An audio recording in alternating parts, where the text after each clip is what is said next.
Hey, everybody, this is Chris and Cathy from Petability Podcast. We wanted to take a minute to thank you all for tuning in. We appreciate every listener and are grateful for this platform. Please help us share our vision by subscribing to Petability Podcast through your favorite streaming app. Subscribe to our YouTube channel at Petability Podcast and share our content on social media. You can also support the show by making a donation. Simply go to our website at petabilitypodcast.buzzsprout.com and click on the heart symbol at the top of the page. Thanks for listening. We hope you enjoy the show.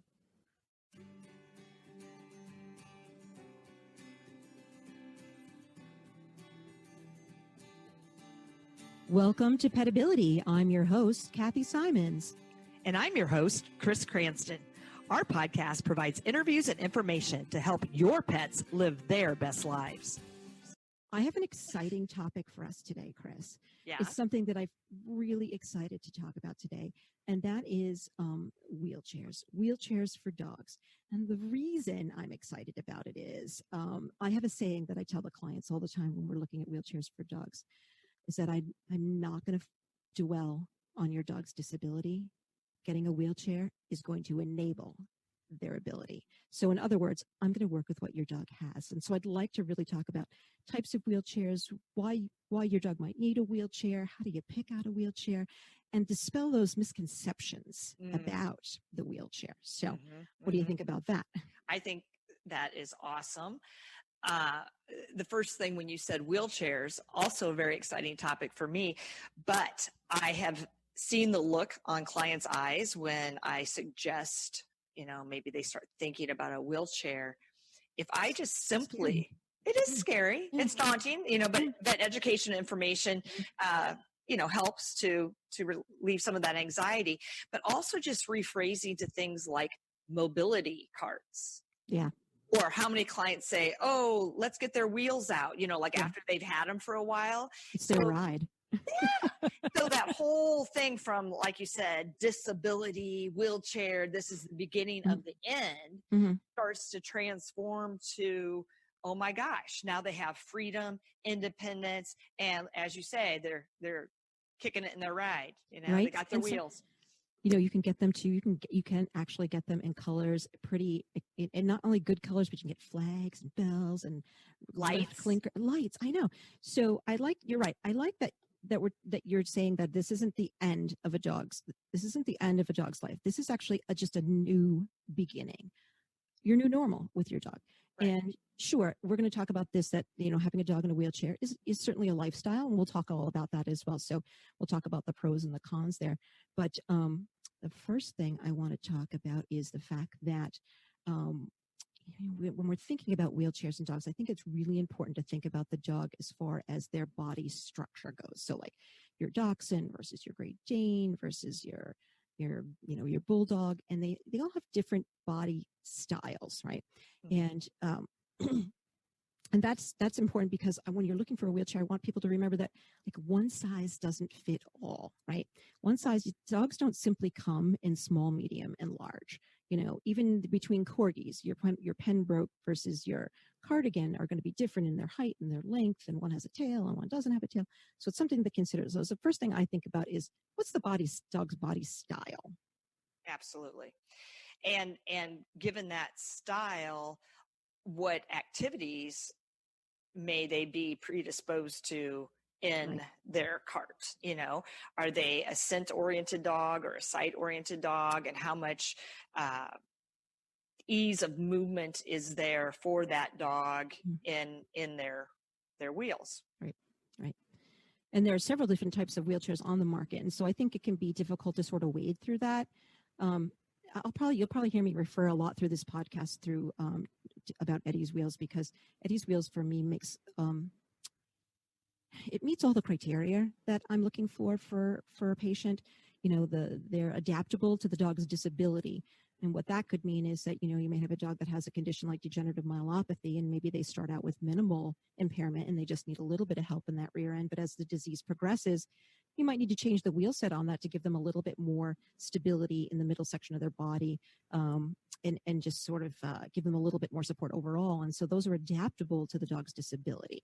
And so that's really important to me as well. I want to make sure that not only is it going to fit this dog and it's going to be comfortable for the dog, but is it going to go with the dog's diagnosis? Are we going to be able to adjust it? Does it need, front wheels? Can it be converted to a quad cart?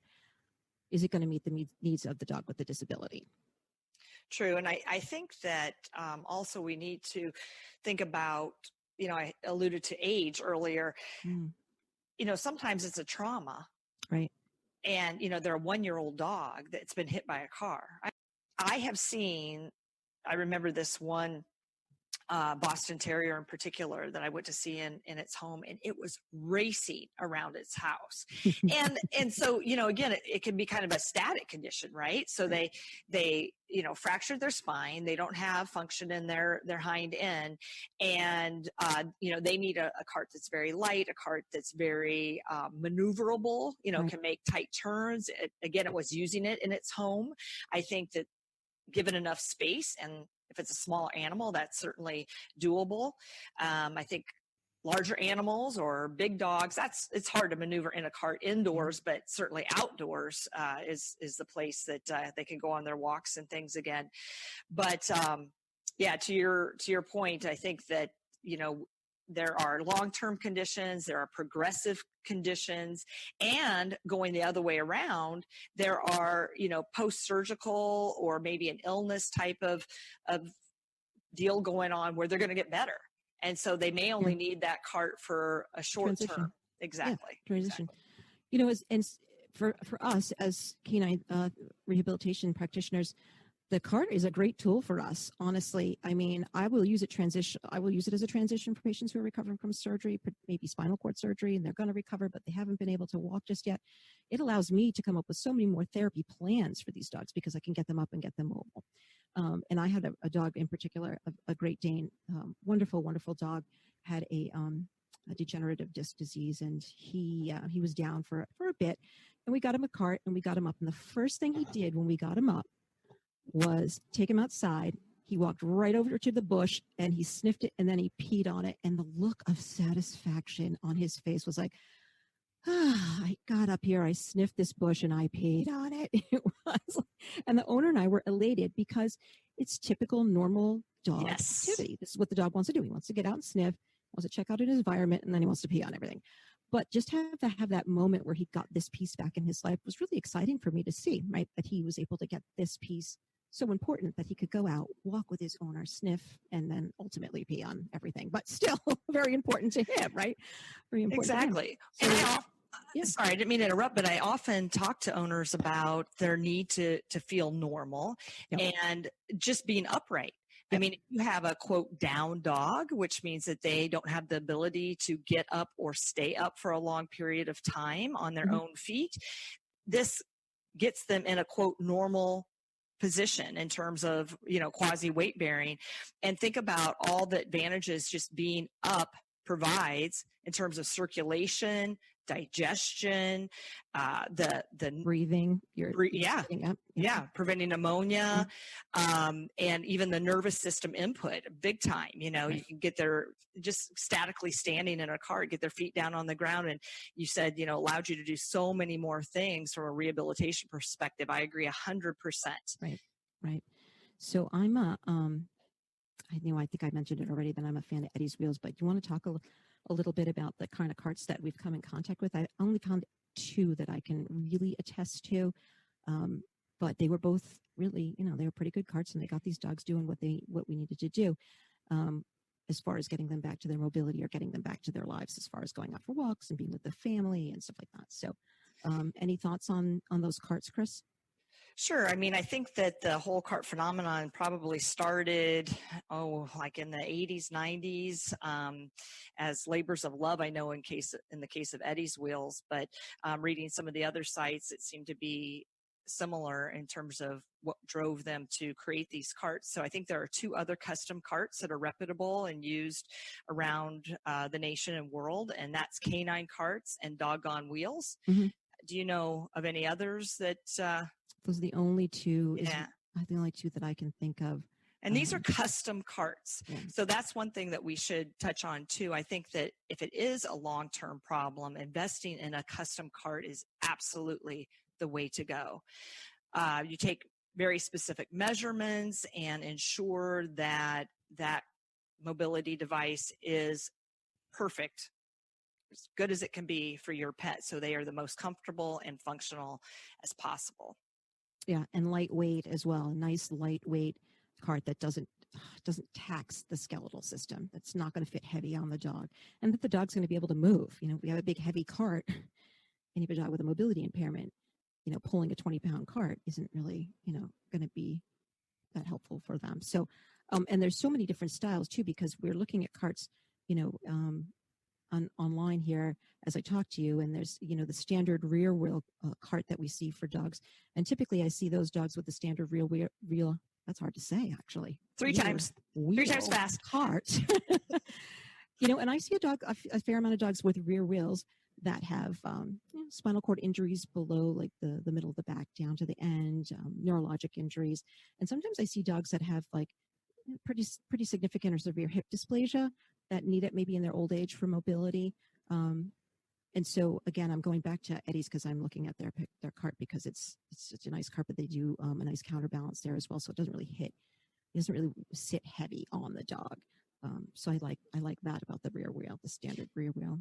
Yeah, and to our defense, I think that we are most familiar with Eddie's because it happens to be very nearby where Cathy and I both reside. So we're out here in New England and Massachusetts, and so is Eddie's Wheels. So both of us have gone to their facility, their factory, received different kinds of continuing education and fitting certifications and things through Eddie's, and definitely believe in their product. But you're right. I think that the rear wheel cart is the most commonly seen because typically it's hind end issues that start to bring the dog down in terms of their ability to function over time, or traumas or whatever it may be.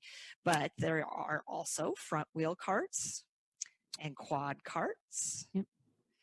So I know that Eddie's more recently developed the front wheel cart. There's been a lot of congenital issues, I think, with especially the small, dogs that have been some, breeding issues over the years and such. So they're either born without front limbs or with very deformed front limbs, and they've developed a very nice front wheel cart to support their front end. And, they kind of push themselves around with their chest. They're really cute when you see over the them. little, yeah, the little chihuahuas in their little carts. And they're It's so perfectly cute. fine, other They're than this deformity. So it Mhm. doesn't mean that they can't thrive and have their life And have an interesting and joyful life. Agreed. And I like when I went out there that I got to actually meet Eddie when I was out there, and I feel that I really like them a lot because he really has an understanding about movement in dogs, the process of how dogs move. And he takes it all into consideration when he's making these cars. And if you have an opportunity, if you needed one, it's best if you could go out there so they could meet your dog, so that they can see your dog, see what your dog's needs are. But he really has a good understanding about the process of movement, or the movement in dogs. So I like that about Eddie's. Biomechanics. Biomechanics, that's what I was looking for. Yeah, and they're very open to helping people out. They do want you to make an appointment. It's hard to accommodate when you just show up, but you don't and they're they're a paralyzed dog. really busy. I know sometimes, like on a Saturday, especially around people's work schedules and such. But I think you and I are both certified fitters, so if you can't get to a facility in person, then certainly go to someone who's had experience with measuring for the cart that they're most comfortable and familiar with. I think they all, can certainly do the job. You want to talk a little bit about the off the shelf, over the counter type carts? And I've only used those a few times. And I want to, is it walking wheels? Walking wheels, yeah. Walking wheels. I've used walking wheels a couple of times. The thing I like about walking wheels is that it's pretty portable. You can fold it up and you can put it in your car. So I've had a couple of dogs who have needed or had maybe one owner in a large cart, and it's nice that they're able to like fold it up, put it in their car, get where they are, unfold it, and get their dog in it. So that was like one of the conveniences about that. Mostly for large dogs. I don't think I've used it for a small dog. Chris, have you used it for a small dog? I have not, but I know that they have several sizes and Mhm. such. And, I think that your over the counter, off the shelf, they are highly adjustable Yeah. as well. So if you had multiple dogs or you were in a situation where, you might be in a shelter environment or a rescue environment, investing in one of the walk-in wheels to help some of these dogs with different abilities is, worth the while. The price point is slightly better. Like you mentioned, they're collapsible Yep. for easy storage and very adjustable. So, Yeah, and with Eddie's, and because they're custom and this is the way it should be, it takes a couple of weeks to get that. I mean, they don't pull them off the shelf. They make this custom to your dog's size, and also to the dog, not only size and disability, but to the gender, to make sure that we get the right seat, for the girl dogs versus the boy dogs, because we don't want the boy dogs to be, squished into a seat. We want to make sure that they're not occluded, that they can still pee and so forth. So so I would say that takes about 3 weeks to get that cart. Where with the walk-in wheels, you can get them probably in Amazon, I think. You can get them on Amazon, yeah, and then they're not too far from where we are now, because I think that we get them from Handicap Pets in New Hampshire. New Hampshire, yeah. I can have it in 48 hours. So Right. If if I have patients that need it now, then that's an option for us. Absolutely. And also, I want people to know that the other carts, specifically Eddie's wheels, are also adjustable. I think they say about 20% in length, 20% in height. There are a few measurements that are taken that cannot be changed because it's solidly welded, but there is some adjustability as the dog changes over time and things like that, or if the measurement isn't, absolutely exact. Completely, Yeah, yeah. you can, a quarter inch here, half inch there, so that's adjustable as well. And they give you all of those instructions. You mentioned about the ability to urinate. I think you Yes. said pee. Pee. And it makes me think about the differences in saddles. So Mhm. I believe that Eddie's is the only one that has a solid saddle. I believe that's And correct. when I asked Eddie about that, because again, I think this is a myth that we need to dispel. He said it's similar to sitting on a bicycle seat. Right. And so you have kind of a rigid but padded saddle that supports the pet's pelvis, Right. or if we're on a bike, Mhm. our pelvis. And so that's where, the center of gravity is near there. You're supporting the skeleton. It's not going to sag or potentially chafe as much through, rubbing and wiggling and that sort of thing. I think a lot of the other companies use more of like a neoprene type of sling or a softer harness type of device that sits in the frame of the wheelchair. Is that right, Cathy? That's right. And you know what? I think that the thing for me for the saddle that I like that it's stationary and it doesn't sort of sag. It's just built into the cart. Is the fact that it keeps the dog in a good posture as well. Mhm. So it keeps the dog in good alignment as well. So we're not causing further injury or further disability or pain by an ill-fitting wheelchair. So not only does it it's help for gender so that girl dogs can pee and boy dogs can pee, but also it's pelvic support and posture. And then we talked about this in a previous podcast about how important your dog's posture really is. Because anytime you alter that gait, you're susceptible to injury, right? Or further injury, at least. Absolutely. And supporting, as I was saying, the skeleton as opposed to soft tissues. And, it's not going to change over time. It's not going to stretch and sag. And if, again, not that those other wheelchairs aren't great devices, but it's something you would need to monitor and make sure Right. that your dog's posture or top line or whatever is where it should be. Right. And I always talk to people too about it's much easier for your pet to move from something stable, whether it's, Right. We talked about traction on the floor, right? Yep. If they're slipping and sliding all over, they're Right. not going to be able to move as readily. Well, same thing in a cart. If the cart's wiggling and jiggling and all over the place, they expend a lot more energy, I would think, just trying to balance and keep going in a straight line. If you have a very stable cart, then they can move within that stable structure much more efficiently. It's going to feel much more comfortable, I would imagine, too. You feel much more like, okay, I'm not going to I'm not going to fall. I'm supported. I'm okay. I agree.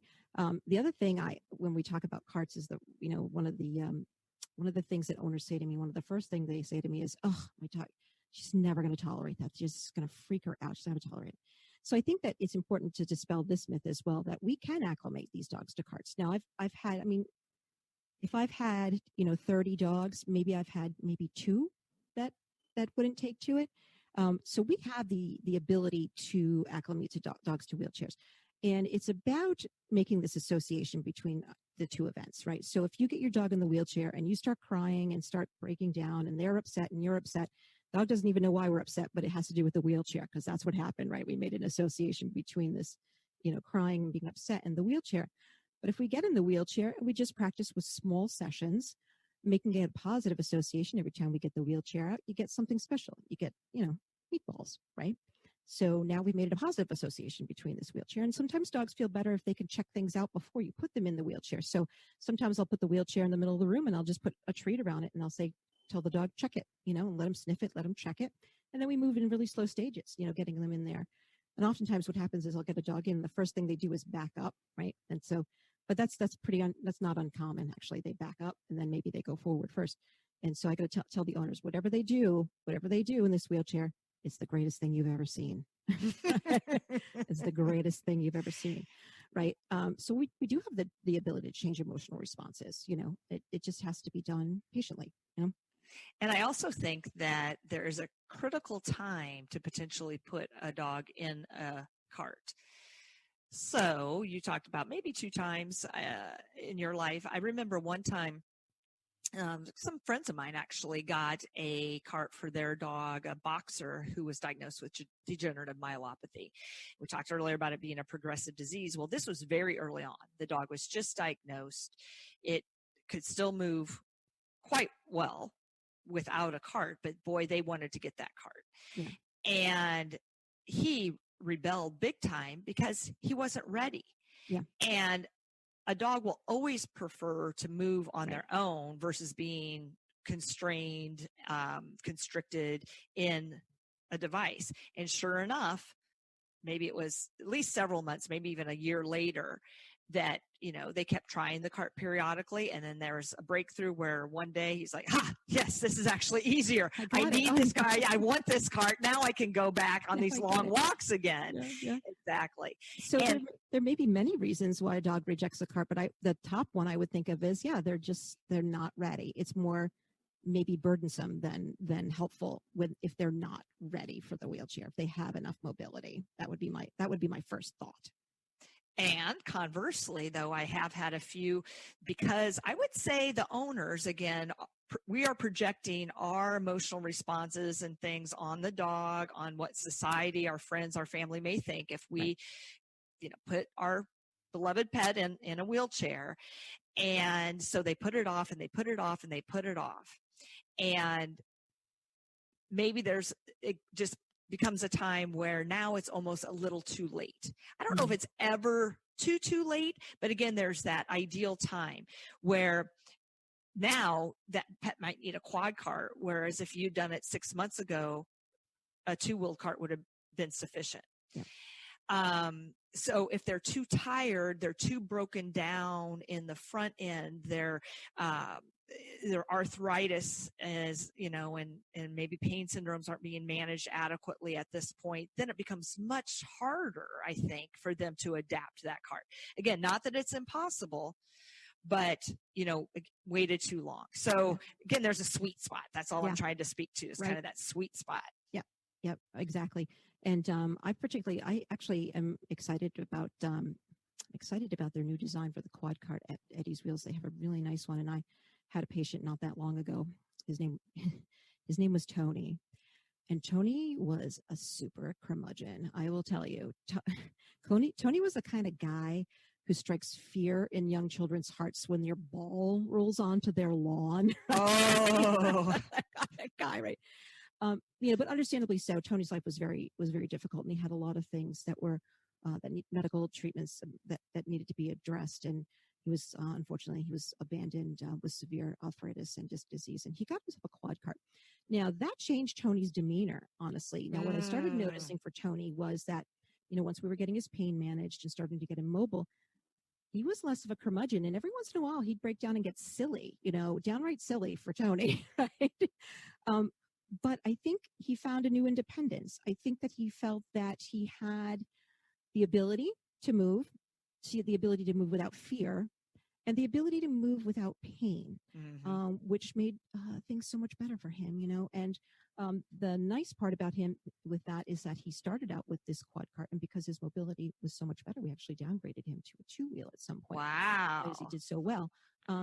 But the emotional piece for him was really key. It was really life-changing, life-altering for Tony to get this wheelchair and to be less of a curmudgeon. At least with the wheelchair, when he was bossing everybody around, he could actually catch up to you now. You could actually catch up and boss you around, right? More fear for the children in the neighborhood. More fear for the children. But it really changed his demeanor. And to see that for me was it was really inspiring. It really was to see that, we got this dog it's not the same life that he had, but it was still good, and it was still interesting, and it was still joyful, And, yes. He could do all things he wanted to do. And you talked in Tony's case that he specifically had severe arthritis. And we know for people and we know for pets that movement is imperative for treating arthritic pain, making one feel better. There's so many good things that happen with movement. When you're sedentary, you feel worse. Right. I just went to the chiropractor last week and I said, my knees are hurting. They feel full. I can't squat. And when I do, I can't get back up again. He let it go. And about 10 minutes later, he's like, so what's your activity level been like, Chris? And I said, well, still walking the dog, still doing this and that. I said, but in between those times, I'd say I'm working on this podcast thing. And so I'm sitting at the computer a lot more. And he's like, yes, that's exactly what I think when people say that their knees feel full and stiff, is that they're not getting enough activity. So, Chris, but I love sitting so I cannot tell. I just Cathy, love sitting. We have to practice what we preach. I know. We have to get up every once in a while. And lying down is even better. But thank God we have dogs, and that keeps us up and moving. Right? That's right. And it's the same thing for dogs. That, yes, so certainly when you have arthritis, it can be uncomfortable. But the more you move, the better it's going to be. And this cart is what allowed Tony to get up and start moving and feeling better. And again, was able to, for me, able to add so many more therapy, mobility therapies to him, land exercises and things like that, because he was able to get up and be mobile. So it was really life altering. And I also had another patient not that long ago that she's a little spaniel mix, adorable little dog with 3 legs. And she was adopted that way. So I don't really know what happened there with the 3 legs, but as she's getting older, she's getting some arthritis along her spinal cord. And we got her a front wheel cart. Again, really amazing, the transformation about getting her the front wheel cart. She could just rest her chest in there and then use that one front leg to sort of pull her, mobile herself around. And again, till she's able to join her family on walks again, right? And from my perspective, I'm thinking, if this is a dog that she's not that big, but she's 40 or 50 pounds. And if what if she lost the ability to get up and move? What would happen? Are we now looking at a patient that potentially would be euthanized because they can't get up, right? They can't get up, they can't get to the bathroom. The owners are doing their best they can to get them up. And by getting her cart, we've not only made her life better, but we've extended that life, and a good one as well, because her parents are very doting to her as well, that we've extended that as well. So we've given her a good quality of life. We've given her more time as well. Agreed.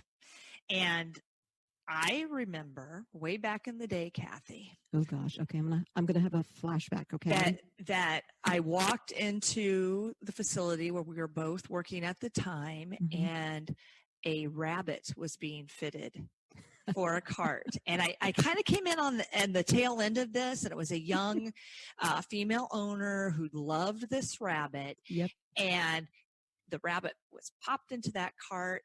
Somebody took their hands off, and it went screaming across the clinic floors, and was just amazing. And no, was so happy, and she started crying, and yeah, because rabbits often get spinal injuries, and maybe we should talk a little bit about the different types of animals that Yep. we've have been in carts or we've maybe seen personally.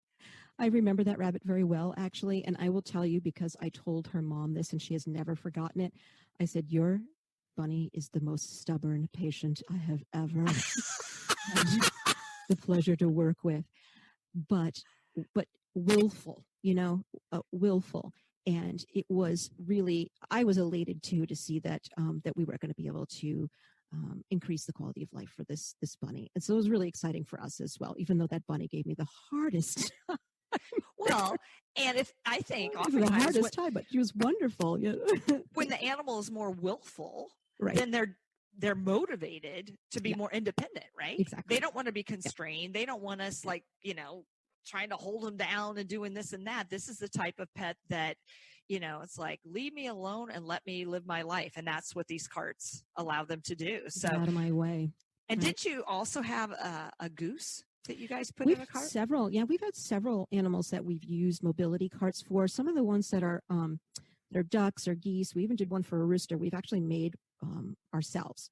For most of those patients, they were transitional. So some of them were transitioning, they were recovering from surgery or an injury.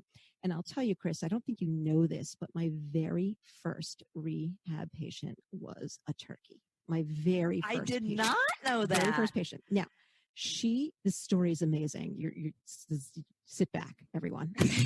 Get the popcorn. So she's a turkey on the truck on her way to market, right?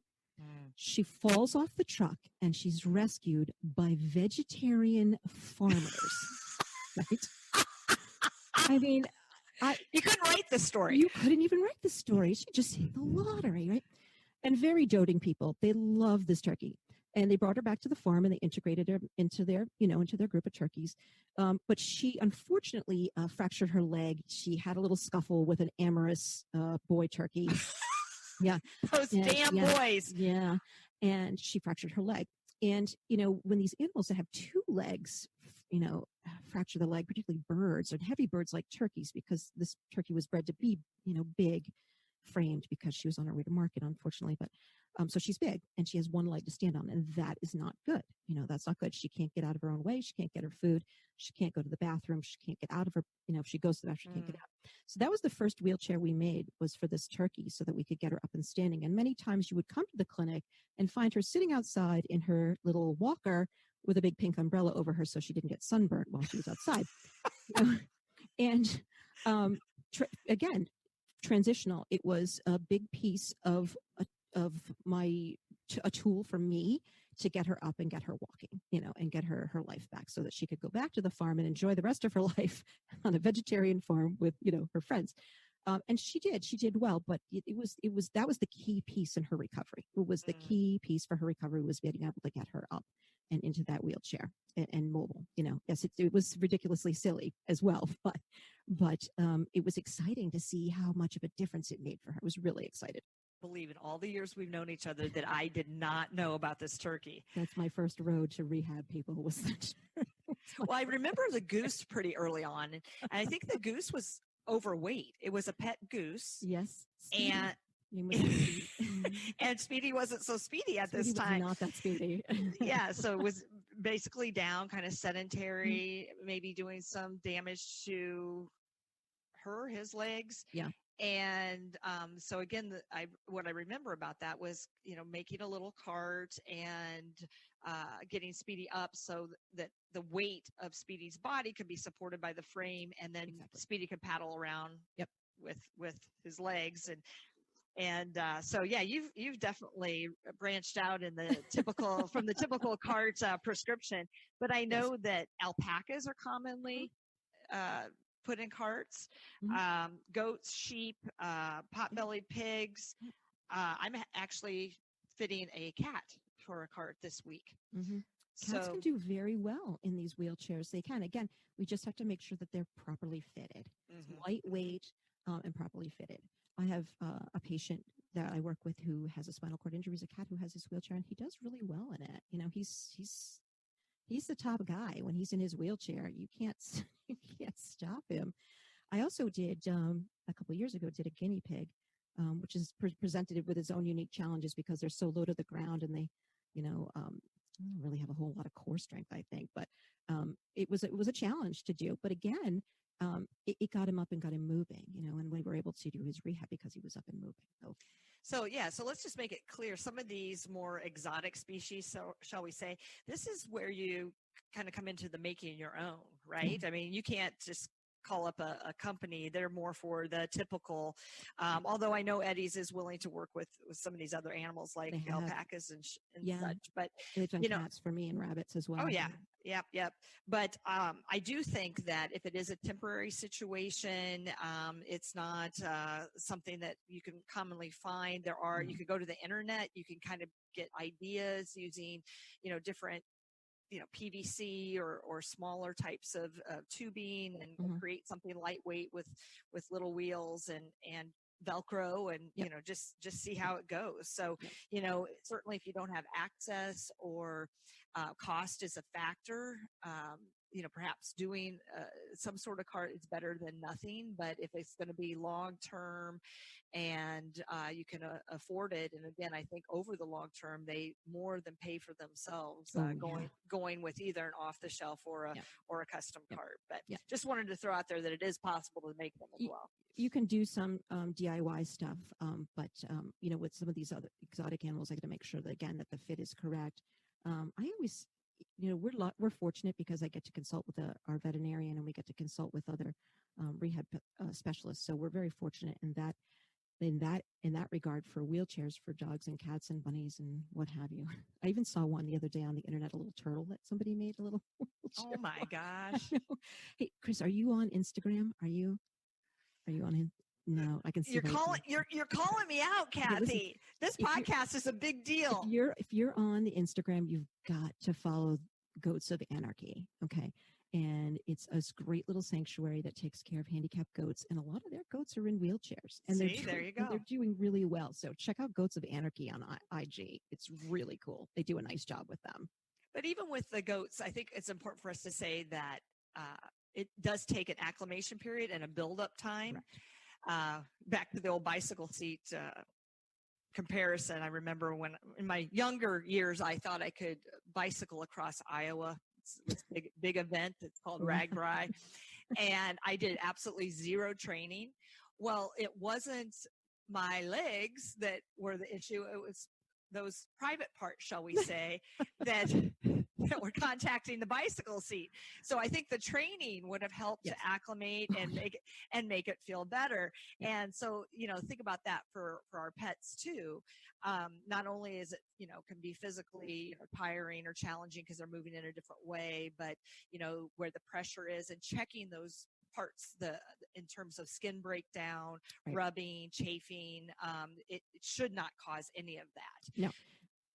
And also particularly with our dog patients with wheelchairs and stuff, urine. We don't want urine to sit on the seat and we don't want urine to sit on the dog. It's very important that we, are able to get the urine off of the dog and clean the dog. I'm going to play devil's advocate here. Sure. So I thought urine was sterile, Cathy. Well, and so why is urine a problem on the skin?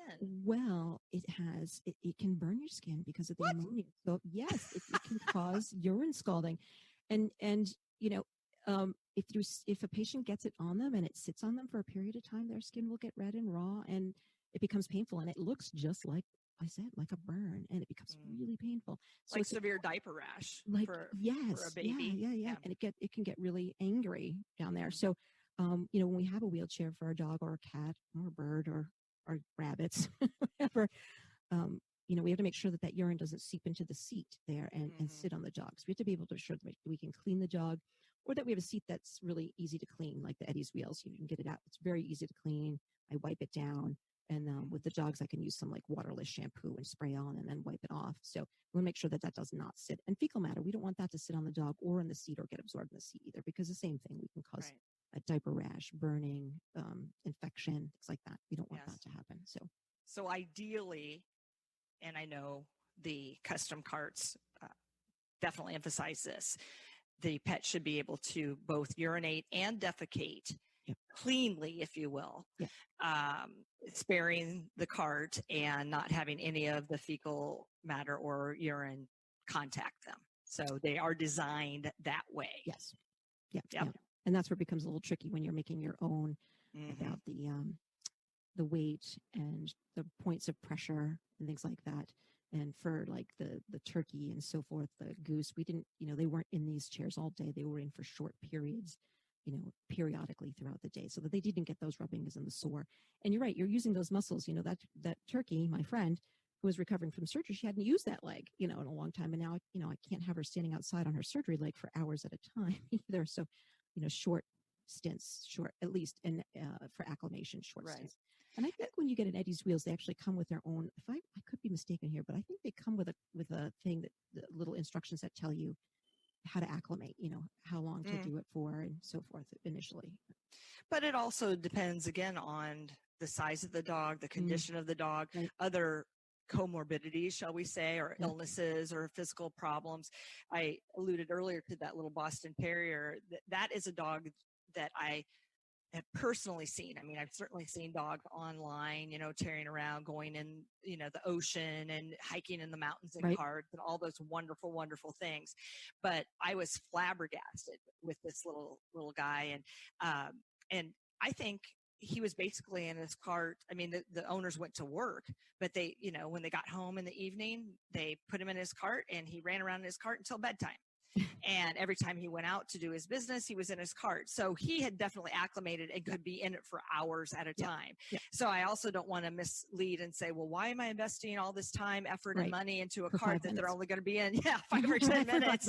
Yeah, you're not really going to get too far with that. But no, it's definitely possible, and to have them in it for their waking hours, essentially. But And I had a patient that was adopted by a lovely, lovely client who already had a spinal cord injury, and she acclimated, a little bit at a time, but ultimately at her top, at her top speed, she would go hiking about 2 miles every day in that, but that took a while to get her to that point, with rehab and so forth, but it gave her quite a bit of mobility. And, when we think about mobility in dogs, it's one of the factors in quality of life, along with some other things about, of course, joy and pain and considering our dog's condition and they eating. Are they eating? Are they drinking? And mobility is one of those factors in that quality of life chart. But I'd like to tell you that mobility itself isn't necessarily an indication of poor quality of life. So, but it has to be considered with all other factors as well. So having a mobility impairment or being in a wheelchair, in my opinion, doesn't equate to poor quality of life. Right. In fact, I feel like it's the opposite. I feel like having the wheelchair actually is increasing the quality of life if we can acclimate these dogs to that. I agree. There are just a couple other factors or considerations regarding features of wheelchairs that I think we should touch on. Okay. So we've already talked about, is it adjustable? Yes. Is it lightweight? Yes. We talked about the walking wheels being collapsible. Does it tip easily? So, so again, I know that Eddie's is made with canted wheels so that it's almost like a triangular base, narrower at the top, wider at the bottom. And I think most people can appreciate when you see people that are in like racing wheelchairs, it's that design where the wheels are at an angle and they can corner and go really fast without the worry of it tipping over. And obviously, the taller the animal and the higher their center of gravity, the more likely they may be to tip over. So having a wide base of support, I think sometimes people don't appreciate how wide the wheelchair needs to be to promote that safety and prevent them from tipping over. But that's definitely a factor to look at. Yeah. And then owners will say, well, my dog, bumps into the door frame when she goes out of the door. And I go, yeah, well, she doesn't know she's that wide, anymore. Or that and she's they learn. And it, but it's made that way for a reason. It's made that way so that we don't go outside and then tip over, Yeah. And these dogs learn. I mean, when you first put them in the cart and, they're catching that wheel on the wall or the door frame or what have you, but it doesn't take long before they figure it out. And yes, exactly. They have to make a wider turn and such. The other thing I'd like to touch on is the tires. So again, going back to activity level, the size of the dog, the terrain that they're going to be on, I think you have two basic types of tires. One is solid rubber, which I often think about bicycles when I'm thinking of these wheelchairs. So would be more like a racing bike, the Right. thin, doesn't have a lot of friction, can go fast, easy on hardwood floors, low pile carpets, things like that. But if the dog is going to be out in the grass, on the beach, up in the mountains, hiking off pavement and such, then a pneumatic type tire, like a mountain bike. Mhm. So the wider, air filled with the nubs, for Yep. traction Yep. and all of that good All stuff. terrain. So, Yep. all terrain, exactly. So, that's something to consider too. And oftentimes it's based on, I think, the size of the card and so forth. But if you had a particular concern, maybe you have a small dog that would typically be in that solid type wheel, but your dog is does something fantastic and hikes 14ers on a regular basis, then you might want to order a different type of wheel Right. when you get that. So Right. there's just a lot of things. I think all these companies are certainly willing to speak with you as the owner, or reaching out to your local professional, your rehab therapist, your veterinarian, for any sort of advice and experience that they may have in terms of looking at these different features and so forth. Agreed, and I think that's the best way to do it, to reach out to somebody who's done this before, the rehab practitioners, your veterinarian, and these wheelchair companies. And again, this is another thing that when you and I started doing rehab, there really wasn't a lot of mobility options. So it's really exciting again to see how innovative people are with their products that are coming up to help their dogs just live their best life and enjoy, have a good just experience joy is what we want. But having said that, I think that I would like to mention that, having a dog in a wheelchair is a lifestyle, right? And it may not be for every person, and it may not be for every dog, but this is just another tool in your dog's bag, if we're able to get them up and mobile. You have to be available to put your dog in, to be available to take your dog out. You have to be available to, address any issues, adjust the carts. They do have to be maintained. And so there are some, it is a bit of a lifestyle. It is a bit of a lifestyle. Again, though, I really haven't had very many dogs who have objected to the wheelchair, but I understand that there may be some dogs that might not acclimate. So just keep that in mind. One thing that I can't believe we haven't mentioned Mhm. with all of this vast and great Yes, we love facts. knowledge that we're providing to our Yes. listeners is stirrups.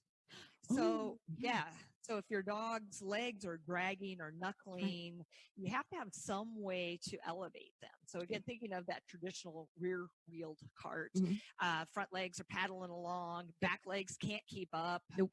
maybe don't move at all. So they're just dragging along. So again, many of the manufacturers have a way to hoist, sling, lift the hind feet off the ground so that they're just not dragging along and getting, worst case scenario, wounds where on the top of the feet and such from being towed on those abrasive surfaces. Yeah, we never want to cause further damage to the animals, particularly their skin and breakdown and the potential for infections. So that's an important point. And I think with the little dogs and Eddies, they actually have little pegs, because they're like the corgis, they can just rest their little legs on these little pegs in the back as well. So getting those back legs off the ground for dogs that have no sensation or no mobility, that's going to be important. That's an important feature of the cart. Yes, and I know that Eddie's has designed their stirrups, if you will, or those little roll bars with the thought in mind that the dog may improve getting up in the cart. And so the slings will allow that normal movement, that reciprocal movement of their hind legs, even though they're suspended. And then there's a little bar in the back that they touch, and it's similar to touching the ground, but it's touching this bar for feedback to try to further engage reflexes and things so that they can get better faster. And same with those roll bars. They're not static. As their little legs move back and forth, the bar rolls with them. And so there's no friction, again, causing further damage and so forth, but they can move and potentially hit the bottoms of their feet on that part of the cart, that bar. Nice. It really is a nicely designed cart. Honestly, it's a really nicely designed cart. So what happens? What do we tell people, Cathy, when they say, "Well, will my dog be able to lie down in it?" I've had small dogs able to lie down in some of their carts. So like corgis and dachshunds who are low to the ground, they're able to put their front end down, but their rear is still elevated. I haven't seen any large dogs able to be able to lay down in their cart. And again, that plays into having a dog in a wheelchair is lifestyle. You have to be there to make sure that they get tired, that you take them out and let them rest. What's your experience been with that? Same. I know that at Eddie's with all their little small dogs, she was the first one that turned me on to this, that the low to the ground ones will actually climb up in their beds and just leave Right. their wheels off the edge, if you will, but they can rest very comfortably on the edge of their bed. But yes, that goes back to the whole acclimation thing and so forth. And if you had a larger dog that is not able to lie down, they may not be able to stay in it as long or certainly unsupervised as maybe a small dog that could Right. take a breather. So that is one of the things I'm often asked by dog owners is, well, can they sit down? Can they lie down? Can they, but it's basically a standing, walking tool, if you will. I've actually had clients ask me this question, and it may seem silly when I say it, but I think it is a valid concern. Owners have often asked me if they think that their dog is going to be embarrassed by being in a wheelchair, or if other dogs are going to, see him as different, in the wheelchair. And I think that I don't think that's a dog concern. I think that's a human concern, but it's a valid question, right? I don't think that other dogs are making fun of your dog, when they're in the wheelchair, but I think certainly other dogs recognize your dog as different than what they normally see. And that doesn't mean that they won't be able to integrate with those dogs. It just means that we have to make ourselves really familiar with the body language and facial expressions of other dogs when our dogs are in the company of other dogs. And so I don't think that they feel sorry for themselves I think that they feel that they're mobile and that they feel that they're up and they're comfortable. And I think that because they live in the moment like that, I don't think that they feel sad maybe for themselves. I think that what might make them feel, and I'm going to use the word sad, is not being able to be mobile or being isolated or not being able to go for a walk when the other dog goes out for a walk. I think those are the kinds of things that might spark that kind of emotion in your dog. I don't think they're worried about what they look like. They're not worried about getting a job or a date, or if other dogs are, making fun of them. But I think it is important, though, to familiarize yourself with at least some basic dog body language and facial expressions so that we can keep them safe when they are with other dogs. Yeah, I have a few comments on that. I think that them being up in the cart also is empowering. Right. So they're no longer, because I've had people that, take their dogs to the park in the wagon and then have them lie down on the blanket, which is great. Yep. That's better than sitting at home and staring at the same old four walls. Yep. But take that same dog, put it in a cart, and, it's up on the similar level to the other dogs, or, to their full height, if you will. And so that can actually maybe help them feel a little less victim-like or what have you. Although that's a strong word, but I do think it's empowering in that sense. And, I know we all think that our dogs are brilliant, but you're right. I don't know if they my dog is brilliant. Actually, well, okay. But I was just going to speak to, some of the science that talks about, embarrassment. That's a very high level emotion. Yeah. And as much as we'd like to think that our dogs may have that, I don't think that they actually do. Oftentimes they are responding to us or the environment and different cues and what we're reading into it. So we're often projecting that. I think so. And I think that, that dogs certainly, in my opinion, certainly they have emotion. And I think that their emotions are every bit as complex as our emotion, but I'm not sure that embarrassment is on that list. I don't think that embarrassment is on that list of emotions. But I think we should speak to, I know with your blind dog expertise, you've talked about the shaming and so forth. And maybe you can talk a little bit about that with the dog in a cart to the same extent. I think that there has been, thankfully, not a lot of shaming, but I've certainly had clients who have had dogs that have been approached by other people that'll say things that are like, oh, that poor dog. or there are healthy dogs then in the shelter that need to be adopted or what have you, and I can only surmise. How about this one? You're being selfish. You're being selfish. You should just let them go. You should just let them go.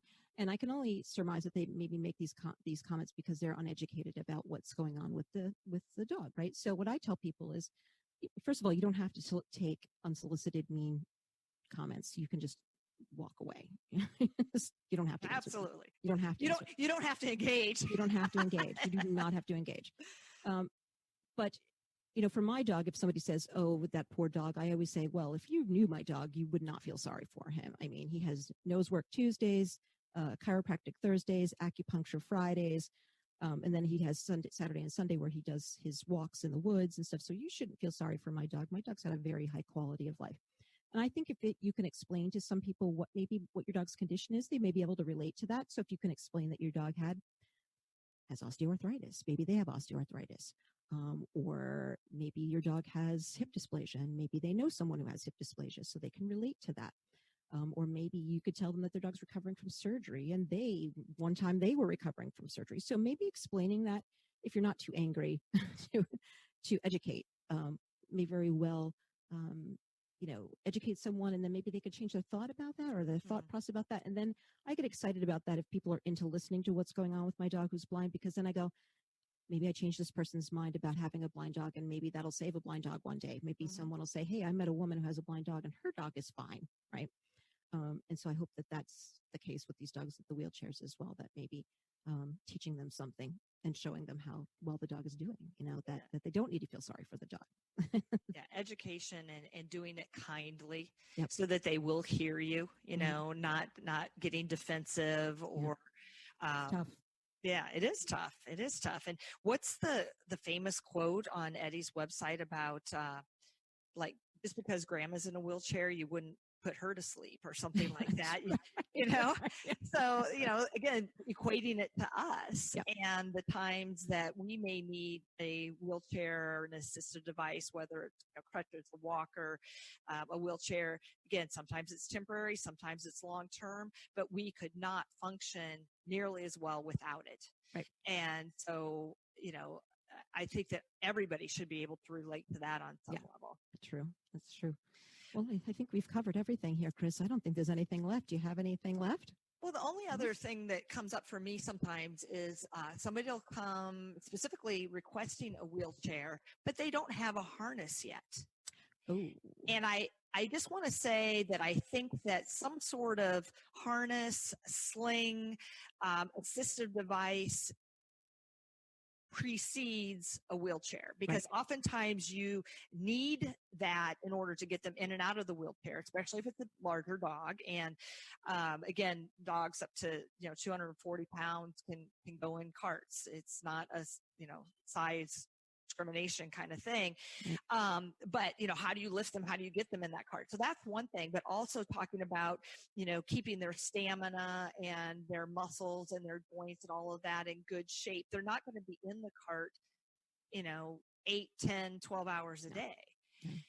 That's a very big exception. So what are you doing on those in-between times? And especially with those larger dogs, we talked about that sometimes it's difficult if you have a smaller living space and a large dog to also have a cart in there. So you need to be able to get them up, take them outside, quickly in the morning using that harness, or, get them from the living room, to the kitchen so they can watch you cooking and smell all the great aromas of your feast that evening, those kinds of things. So, there's a place for the cart, there's a place for the harness. And for me, I always want to say getting a good harness that's reliable and you're exercising them with, and for short trips and so on, always precedes a cart. So. Yeah.